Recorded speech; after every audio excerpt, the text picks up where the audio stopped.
Good morning, happy Saturday. I'm just relaxing down in my new office that's coming together, having some coffee, and I was looking at some questions, and one that I really wanted to answer, this is a great question, is how do I increase desire for my partner?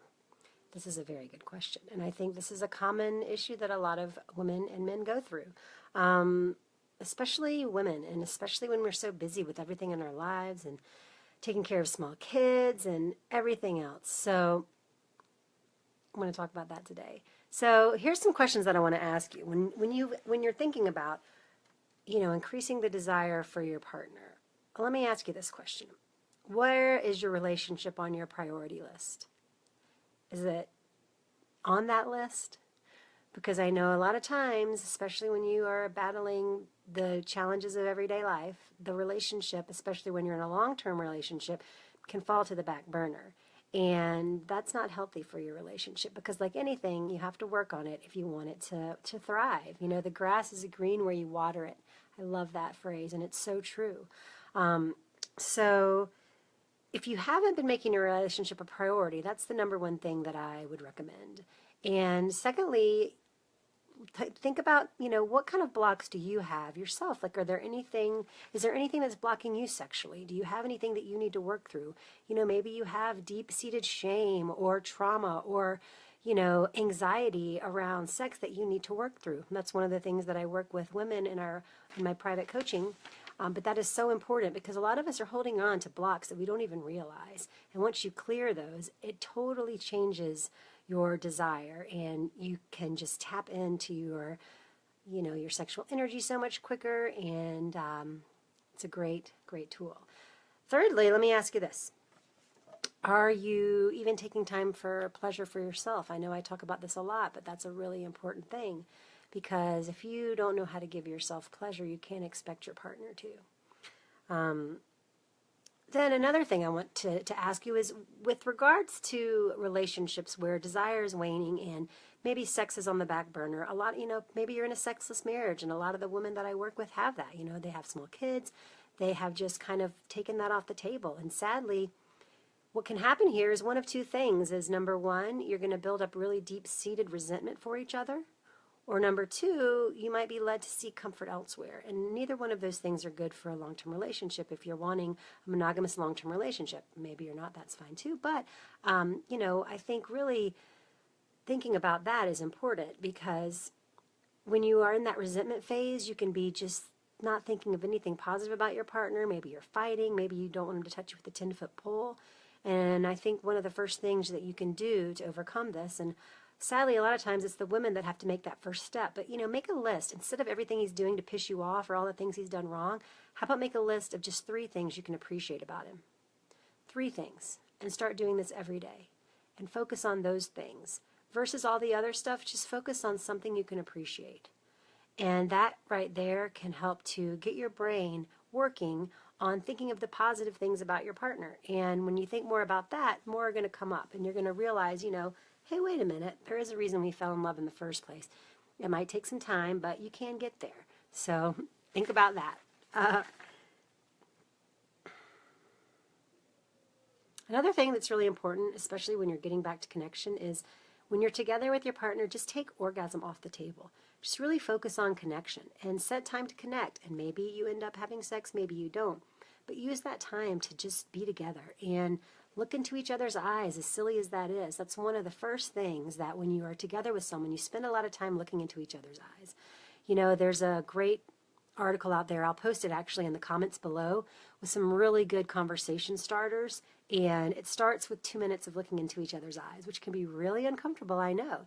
So maybe you start with 30 seconds, but build up to just looking into each other's eyes, because taking that time to just connect is so powerful for the both of you. And again, if you laugh at each other, that's fine. Don't make it a staring contest, but just, look into each other's eyes. And I'll post the questions in the comments below because it's a great article. And, that's one of the first things you can do to restart that intimacy, is to talk and to open up to one another. So I'll post those questions below.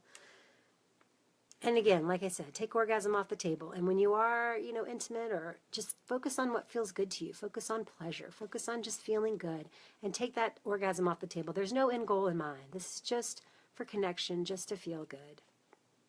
Another thing is just to try something new. You know, it can be so simple as maybe going to a different room in the house to make love, or, you know, buying yourself something pretty that makes you feel beautiful, or lighting a candle. I mean, simple things. Maybe you just put a new blanket on the bed, just something to make it different. Little things like that can do a lot for the mental state and to help you get into the mood. And really be gentle with yourself and where you are, because it's totally okay no matter where you are. Hey, Leslie, what's going on, Mama? It's totally okay. So that's the other thing. Like, really accept where you are and know it's okay, and don't beat yourself up. And know that it's totally normal. And so many people go through this, and with the right energy and effort, you can move forward. So another great little tool is to beef up that desire is, to hug each other, which sounds simple, but like an extended hug. So I read an article once, and it was so great talking about this couple, and what they had a rule in their relationship that they would hug for 30 seconds every time one or the other initiated a hug. No matter what, they would hug for 30 seconds. I've seen it also up to 3 minutes just to connect that way. But when you do that, it really just, that physical connection can kind of soften your mental, even if you're so mad at the person, that's the deal you have with each other, is you're going to continue that hug. You're not going to push each other away. You're going to accept their offering of physical touch. So that, I love that. And like I said before, no, it's very common, and there's a lot of people that get stuck in this rut of not having desire and getting into resentment and having a sexless marriage, and these things happen. But you can, like I said, you can reverse it. Hey, Leslie! Sissy. Where was I? Okay, another thing too is and let's face it, we are all exhausted with everything we have on our plate. So taking care of yourself is so important. And again, if you know when your husband turns over to you at 11:30 at night, you're going to be resentful. You need to have that conversation. And rather than either A, push him away, or B, you can either push him away, or B, maybe have sex when you don't even want to. That still builds resentment between both parties. So maybe you can just have a discussion around that and be like, look, I'm exhausted during the week. This is just not possible for me. And then maybe have a certain time that you set, that I know people say planning around sex is so lame, but really when you're so busy, it's like anything, you have to schedule it. It's like going to the gym, all these things you have to do, but make it a fun thing so that you both can look forward to it. And even again, like I said before earlier, you don't have to have sex during this time. It's just a time to connect and be together. And hopefully that will happen. And if it doesn't, that's fine too. But, making that time so that you both know, your partner knows they're not going to be pushed away. You know that you're not going to be exhausted and resentful. I mean, it's so important to find a time that works for both of you to connect, and making it a priority. And maybe it's getting a babysitter. Maybe it's taking your kids to the grandparents, or finding a friend for a play date so you can have a couple hours on a Saturday or a Sunday. Because a lot of times during the day, that's a time that as busy parents, we don't ever really use, back in the day before you had kids, I'm sure any time of the day you wanted to have sex, you could go for it. But now that you have a family, it's not so easy to just pop in the bedroom for a couple hours or even 20 minutes. You know what I'm saying?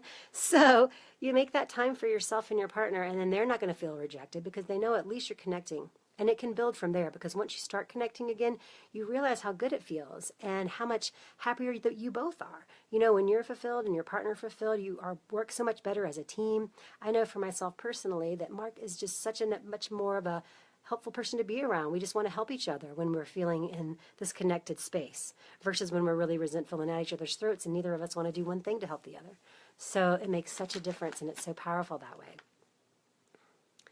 And the other thing too is just, as hard as it is, just try to put yourself in your partner's shoes sometimes, because having empathy for what they're experiencing too, even like I said, if you're feeling really annoyed with the person and you're hating their guts at the moment, put yourself in their shoes too, because when your relationship dynamic changes with kids, you're going from giving them a lot of attention and touching them a lot, and then you give a lot of that goes to your children, because by necessity you have to take care of these kids, and the kids and the husband can sometimes feel like they're fighting over your body, and you can get really resentful. So, understanding where they're coming from too is that they are probably getting a lot less attention from you. They're getting probably a lot more rejection from you when they make an effort to touch you in any way, even just a hug or something, because you can get physically touched out when you're raising kids. So that's just something to think about, what they're going through too, and know that you're both probably exhausted and you're both having, a hard time with this. Hi, Jennifer. So that's another thing to keep in mind, is really try to put yourself in each other's shoes so you can understand where the other person is coming from. And again, think about what you appreciate.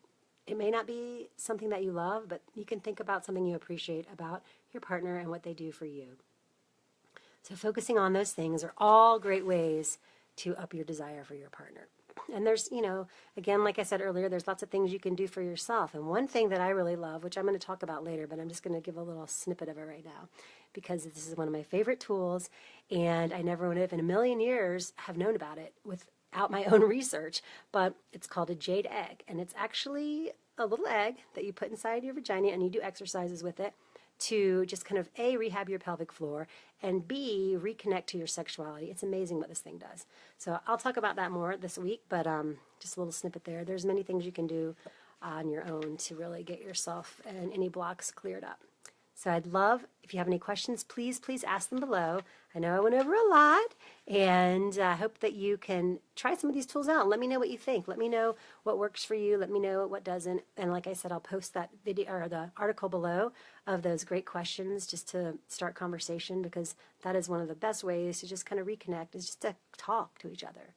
And when you talk and realize that you do have similar, a lot of times you'll realize once you start talking again, you have similar desires, you have similar wants, you have similar goals. So, thank you so much. Have a great Saturday.